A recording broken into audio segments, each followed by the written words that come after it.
Hey everyone, welcome to How to Write the Future podcast. I'm your host, Beth Barany, and this is a special episode because this is an episode that I released for my premium members of the Edit the Future Sci-Fi Fantasy Revision Lab.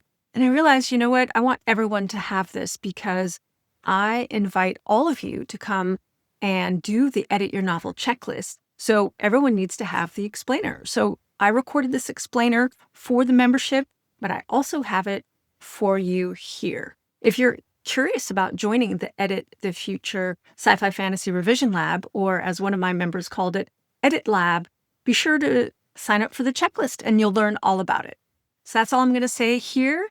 Enjoy the walkthrough through the checklist. Be sure to sign up to get your own so you can stop the confusion and start with the clarity and have a step-by-step process for editing your novel. Enjoy. Today, I am going to go through the Edit Your Novel checklist to walk you through it. So if you don't already have the checklist, be sure to get it at edityournovelchecklist.com. All right, so once you sign up for the Edit Your Novel checklist, you'll be jumped over to a Google Doc that you can copy and put on your Google Drive, download, make it your own. It's editable, so you can, of course, make any changes that you want to the document.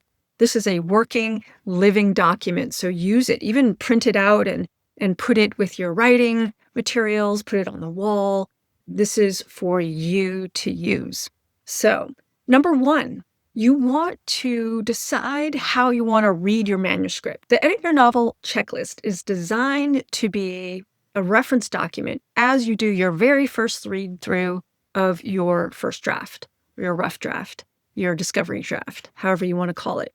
And if you've never done this before, or even if you have, take a moment and think about how you want to read through your manuscript. The point is not to make any edits. The point is to read it as a reader, meaning you might need some distance from the time you wrote it, a week, a month, a year. Really, there's no hard and fast rule on how much distance you need from your manuscript. But what I've noticed is that writers need like a cooling off period so that they can read their whole manuscript the way a reader would. That's the goal. You want to have some distance and you want to have some curiosity. Oh, what is this thing I wrote?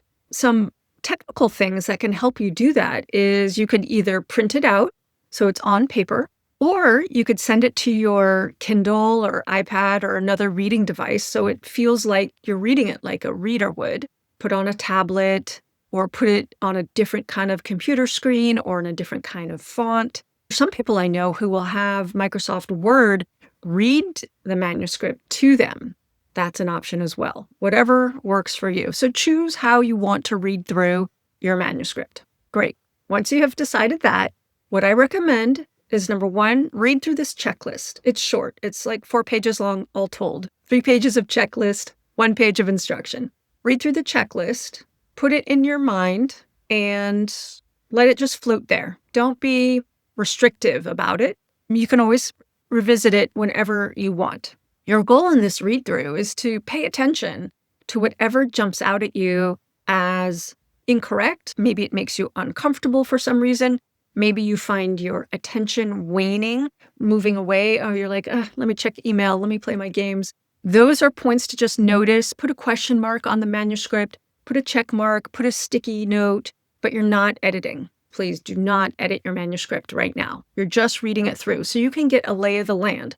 So you can get a big picture. So you can notice maybe the things that you don't like, but also the things that you do like. So just real quick, when I go through my manuscript for the first time, I like to put it onto my Kindle. It's a little black and white grayscale Kindle. And that way it's not easy to make fixes. So I'm not tempted to make fixes. And I just make mental notes of what I want to change. Granted, I've been doing this a long time, but I'll even write them down in my notebook or in Scrivener where I keep all my story notes. Ezra, my co-teacher and husband and also a writer, he likes to print out the manuscript. He likes to write in the margins, circle things, and sometimes he will put the manuscript on his iPad and read it aloud to himself to find typos, clunky sentences. He does that actually when he's really certain the manuscript is pretty clean. So you don't have to stick to one way of reading through your manuscript. You can change it up. Third piece of preparation, you need to know your genre. Just make your best guess. I'm inviting in people who are science fiction and fantasy writers. We could also call that speculative fiction, right? That's the broad umbrella term.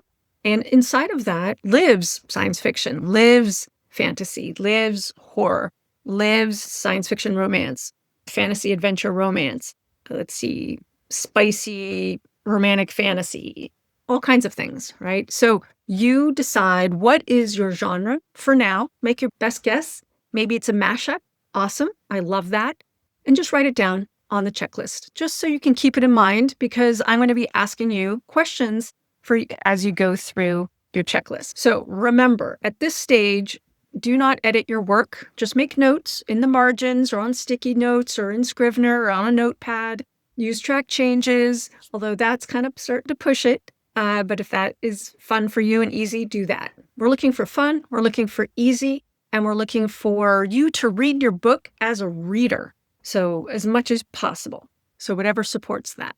Because I repeat, you're not making changes or fixes or rewrites, none of that. You're just reading to notice strengths and weaknesses, what's working and what's not working. That's your job in this read through.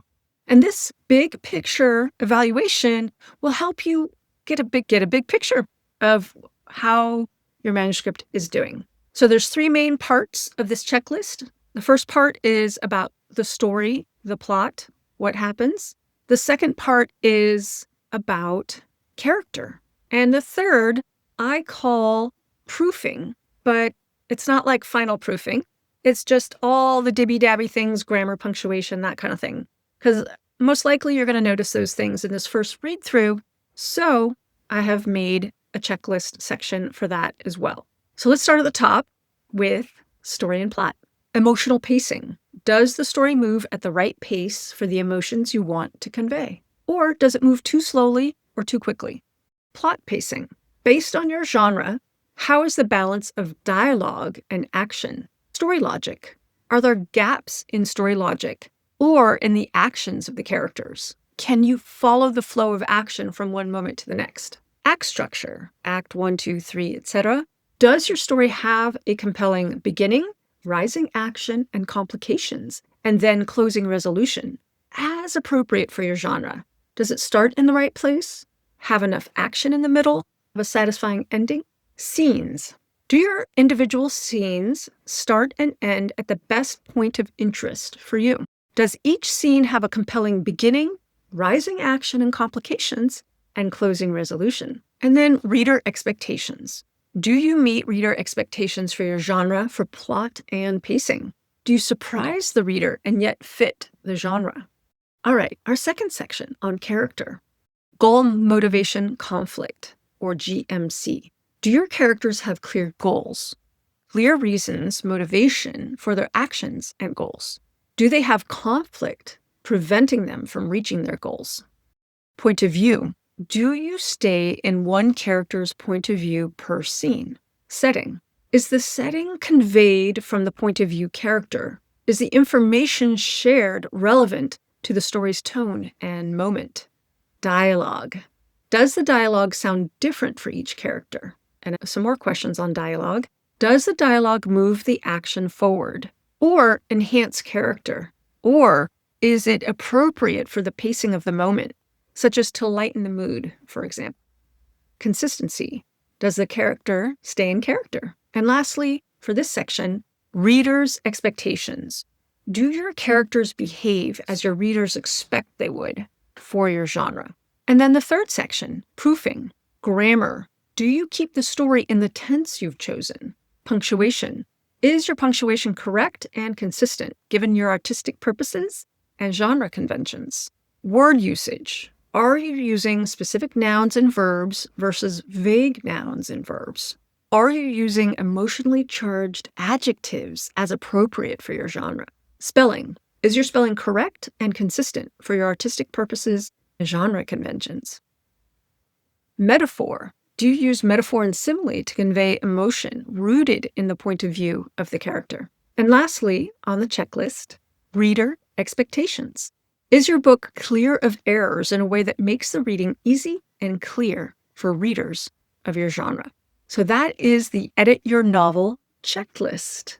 Hope you found it helpful. Be sure to grab your own checklist at edityournovelchecklist.com.